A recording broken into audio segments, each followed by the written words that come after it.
Hello, I'm Peter Okwocha. Welcome to Focus on Africa, our top stories.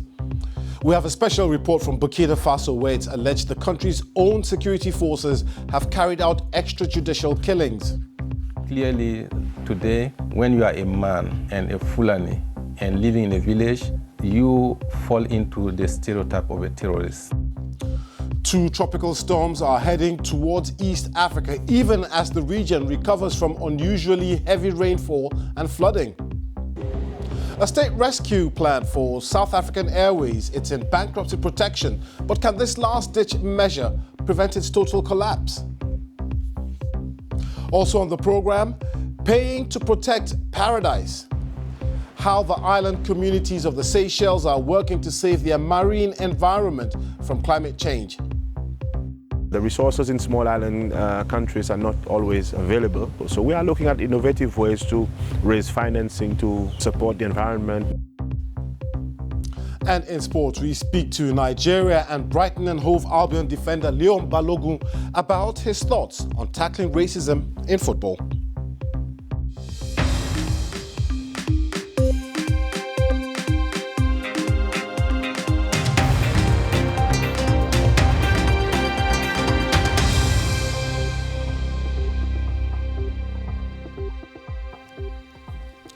Thanks for joining us here on Focus on Africa from BBC World News.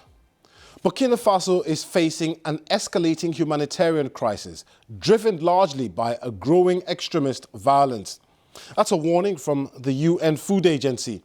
The West African country has been dragged into a regional jihadist insurgency that began in the region in early 2015. Now, almost 500,000 people have been forced from their homes.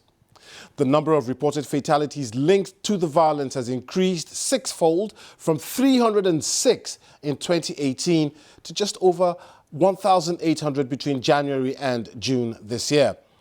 In response to attacks by groups linked to the Al-Qaeda and Islamic State group, Burkinabe security forces have scaled up their counter-terrorism operations. Militia have also emerged, and there are now allegations emerging that security forces are involved in extrajudicial killings. One man who asked to remain anonymous has told the BBC that 7 of his family members have been killed unlawfully since February this year by security forces. Our West Africa correspondent Louise de Wast reports from the capital, Ouagadougou. Burkina Faso is fighting a violent Islamist insurgency, but militants are not the only source of violence. This man, who we will call Jibril, says that in October, around 20 soldiers came for his father. He was over 70 years old, half blind and unarmed. Jibril explains how an hour later, his brother found 9 bodies a few kilometers away from their house. His father was among them. They were killed in 2 groups, next to a bush, next to trees, and their shoes were still there when I went and visited the place. He believes they were targeted because they belong to the Fulani ethnic group, who many wrongly associate with the militants. Clearly, today, when you are a man and a Fulani and living in a village, you fall into the stereotype of a terrorist. It was not safe for the BBC to travel to the area to verify Jibril's story, nor was it possible to confirm the identity of the perpetrators. We asked the government spokesman if allegations of unlawful killings by the military were true. Let me tell you, certain people in the military have been discharged and their cases are being taken care of within the army. But it's not because just one person made a mistake that it means there's a systematic effort to target a community. But Jibril isn't the first to speak out. We met a lawyer working on similar allegations. I have clients from all corners of this country, and there are human rights organizations I collaborate with, and I can assure you there isn't 48 hours that go by without me receiving information that prove that such and such person has been arrested by security forces and later his body found on the side of the road. Jibril's younger brother has been to the burial of 100 friends and relatives, he says, concerned about his family's future. I feel worried for the country. Honestly, it goes beyond my family. I'm worried about my family, it's true, but I'm worried about the country. More people are believed to die from militant attacks than killed at the hands of Burkinabe forces, but Jibril warns that the more people feel unsafe, the more at risk they are of joining the wrong side. Louise de Wast, BBC News, Ouagadougou. Well, Louise is back at her base in Dakar, Senegal, from where she joins us now. Louise, allegations and counter-allegations, but I guess what the Burkinabe people would really want to know is when peace will return to their country. Is there any sign of this happening soon? Well, you know, Burkina Faso's army has said that they were unprepared and under-resourced to face this threat. And so this year they increased the defense budget, they've recruited new soldiers, and the French have launched a joint military operation with the regional G5 Sahel force just last month. But what we're seeing is that short-term military successes are not for now having any kind of lasting impact. And of course, the situation in Burkina Faso is exacerbated by the fact that these attacks are happening not only within its territories, but in neighboring countries as well. Yes, it has to be seen in a regional context. In November, for example, there was an ambush on a gold mine, on a convoy of gold mine workers in western Burkina Faso. At least 39 people were killed in that attack. In Mali, in neighboring Mali, nearly 100 soldiers have been killed since September in the Liptako Gouma area alone. And just this Sunday, there was an attack on a Protestant church at the border between Burkina Faso and Niger. At least 14 people were killed in that attack. Okay, Louise de Wast, we'll leave it there for now. Thank you very much for your time. Thank you. Now, 2 tropical storms are expected to hit East Africa in the next few hours and on Friday. Recent extreme weather conditions have led to flash floods and landslides, claiming at least 250 lives across the region, including Kenya, the Democratic Republic of Congo, Djibouti and Ethiopia, which are amongst the countries hit by the weather, with hundreds of thousands of people affected. In a moment, we will hear from our weather team on what's in store for the next few days. First, the latest from our reporters on the ground, Patience Atuaire in Uganda and Bella Shigo in Somalia. Rescue efforts are still ongoing in the Mount Elgon region following heavy rains on Monday and Tuesday. And so far, more than 40 people are still feared missing.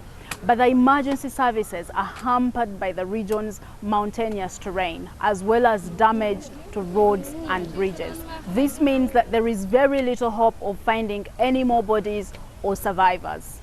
The government says that across the country, more than 30,000 people may be displaced by the effects of the torrential rains. Hundreds of residents have now taken shelter in school compounds and other communal places.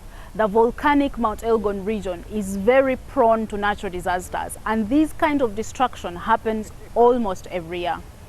Other districts in the Mount Elgon region have also suffered flooding, which has destroyed homes and farms. The rains across East Africa have been relentless. Reports today also indicate that more than 20 people have died in western Burundi as a result of landslides. Patience Atuaire, BBC News, Kampala. Heavy rains are predicted to hit northern Somalia from tomorrow morning, with the heaviest rain in Puntland and eastern Somaliland, north of the center of the storm. Weather experts say rainfall of up to 100 to 150 milliliters are possible on Friday and Saturday.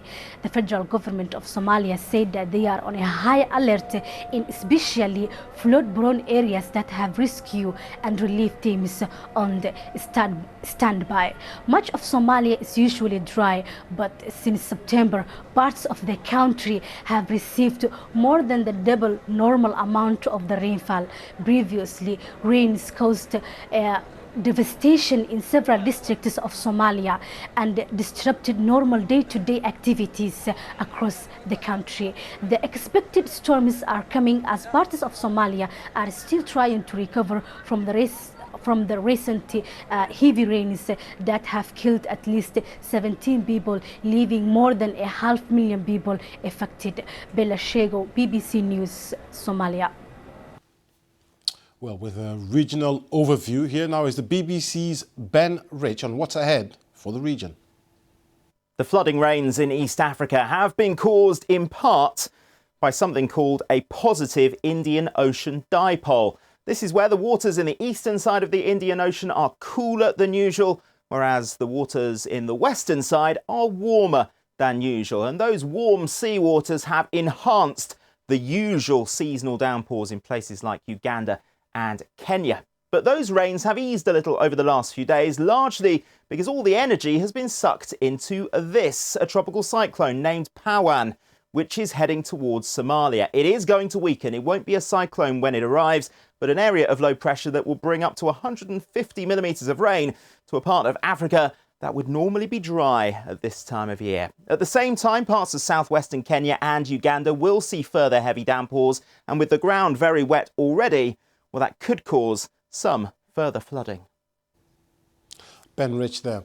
Let's take a quick look now at other stories making the headlines across Africa and the rest of the world. At least 58 people have died after their boat capsized off the coast of Mauritania. The UN's migration agency says the vessel left the Gambia weeks ago carrying 150 migrants. Survivors told the UN that the boat was running low on fuel when it approached the Mauritanian coast. Botswana's opposition alliance Umbrella for Democratic Change says it has proof that the recent general elections were rigged. The UDC says it has submitted a petition to the High Court and a hearing will take place in the next few days. President Mogwitsi Masisi's Botswana Democratic Party won the October elections by securing 38 out of 57 seats. The United States and Sudan will send ambassadors to each other's country for the first time in more than 2 decades. U.S. Secretary of State Mike Pompeo and his Sudanese counterpart Abdallah Hamdok made the announcement during Mr. Hamdok's visit to Washington. It's been 23 years since the two countries exchanged ambassadors.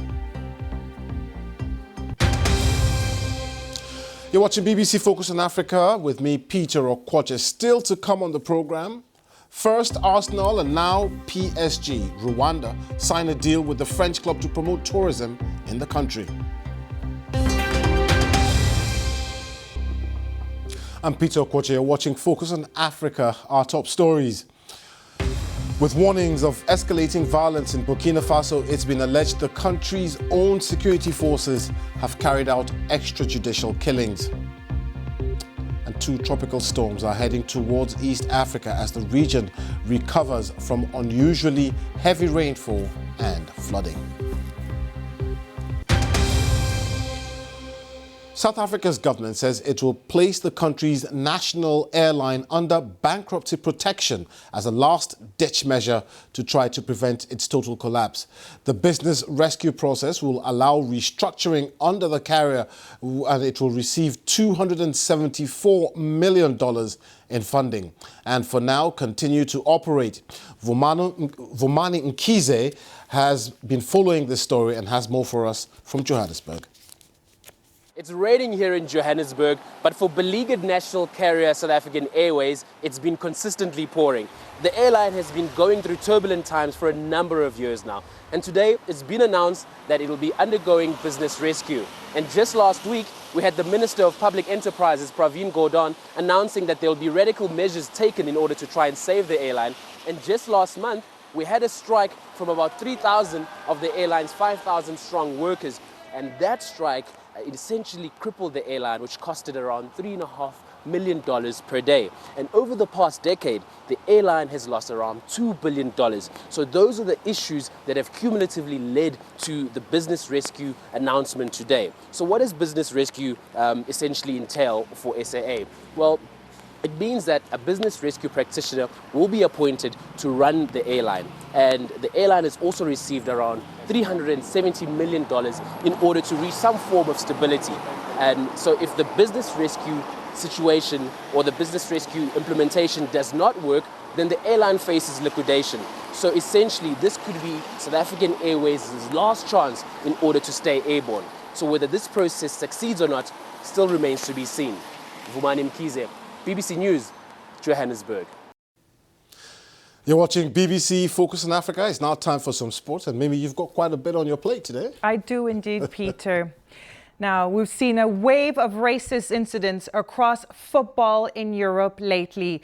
Nigeria international and Brighton and Hove Albion defender Leon Balogun says that severe sanctions are needed to send out a strong statement.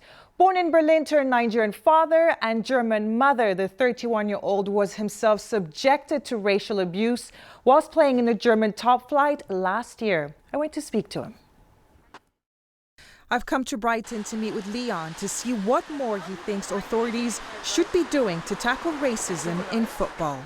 Whether it is setting out maybe match day even, or banning a team, or like taking away points, it needs to be on a level where everybody really understands, like, okay, wait, what's going on? Like, you need to shock people the way racism shocks the players. The clubs that are affected by that part of their fans, they will have to do something about it. They will have to think about, okay, what can we do, because we are fighting for the championship here, or we are fighting against relegation. We need every point. Do you support players walking off, as we've seen recently, Mario Balotelli, who you've come out to support publicly on social media, who's been racially abused, wanting to come off the pitch? 100%. I think it's a good thing, but it's just not enough, you know. It's just a part of what needs to be done. These players actually have to develop the courage to do it. Are you saying then that there's a fear from players who are being racially abused? They're scared, you know, because the manager might say, you know what, if you don't want to play, you're an important player to us, but I can replace you.